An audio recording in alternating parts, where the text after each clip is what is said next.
یکم مئی کو خان صاحب نے جو چیزیں جس کی وجہ سے ڈسٹربنس ہوئی بنیادی، یکم مئی کو خان صاحب نے یوم مزدور پہ ریلی رکھوائی. ریلی کا اب خان صاحب ٹریننگ دے رہے تھے فوجی علاقوں کے اندر عمارتوں کی طرف لوگوں کو مظاہرہ کرنے کی طرف لے جانے کی. خیر وہ زوم میٹنگز کے اندر کرتے رہتے تھے. وہ ایک لمز والا جو ہے نا کوئی جان شیر ہے جو ہے نا کوئی وہ گٹھا سا ابو داؤد ٹائپ جو ہے نا وہ بھی انہوں نے رکھا ہوا تھا. ایک سلمان احمد رکھا ہوا تھا جس کا مجھے آج تک کرائٹیریا نہیں سمجھ آیا کیڑے پاسوں جو ہے نا سیاستدان ہے وہ گلوکار جو ہے نا وہ میٹنگ کے اندر بیٹھتا تھا. سارا زوم میٹنگز کے اندر موٹیویٹ کیا جاتا تھا ترجمانوں کو کہ میڈیا کے اندر کس طرح فوج کے خلاف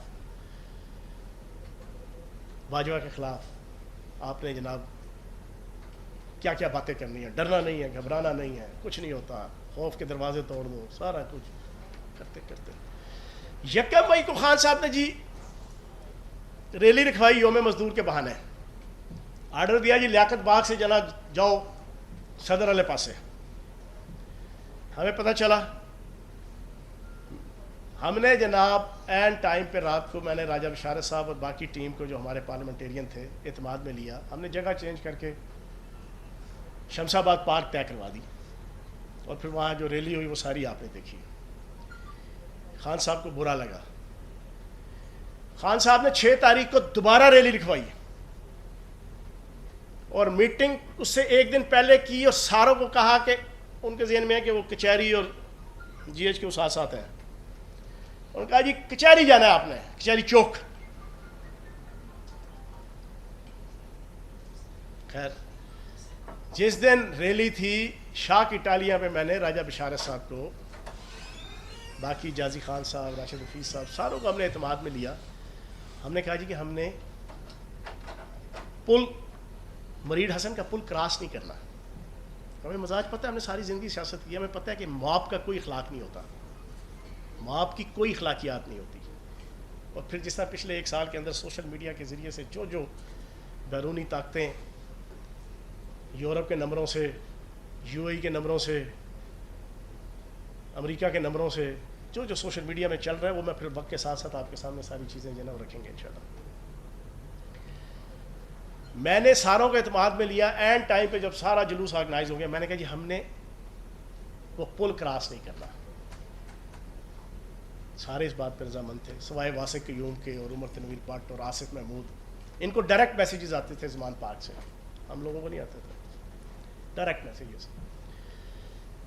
جلوس جب پہنچا ریالٹو چوک کے پاس تو میں جلوس کے قائدین ہم سارے جو اکٹھے کندھے سے کندھا ملا کے جا رہے تھے، میں ان میں سے نکلا اکیلا، اپنے 3 بندوں کو میں نے ساتھ لیا، بھاگا میں کوئی 500-600 میٹر آگے نکل گیا کہ میں پل کے پاس سے ہی پہلے میں نے اور میڈیا کو میں نے چلا دی کہ جناب ہم میڈیا ٹاک کریں گے. یہاں موجود ہے سارے گواہ ہے نا کہ میں نے ظریف صاحب بھی گواہی دیں گے. میں نے کہا جی میڈیا ٹاک ہم وہاں کریں گے اور وہاں ختم ہو جائے گا.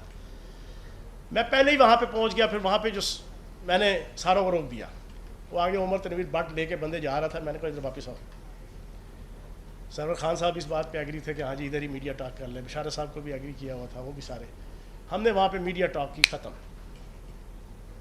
اگلے دن خان صاحب نے اسپیشل میٹنگ بلائی زوم پہ اور زرداری اور نواز شریف والی کی ساروں کی اور ٹکا کے کی. تم لوگوں نے کچہری چوک کی طرف کیوں نہیں گئے؟ کس نے روکا؟ کون تھا؟ کیوں تھا؟ کیسے تھا؟ وہاں سے جو 1-2 یہ ایونٹ ہوئے. پھر 9 تاریخ کا ایشو ہوا. 9 تاریخ میں اللہ پاک کا کرم ہے، مجھے بتانے کی ضرورت نہیں ہے، راشد شفیق، میں، راشد حفیظ اور جازی خان، ہم نے امیکیبلی لیاقت باغ سے لے کے ریالٹو چوک تک ایک بڑا پرامن طریقے سے اور تھوڑا سا وہ جو آنسو گیس کی شیلنگ ہوئی ادھر تک اپنا ایپیسوڈ کیا.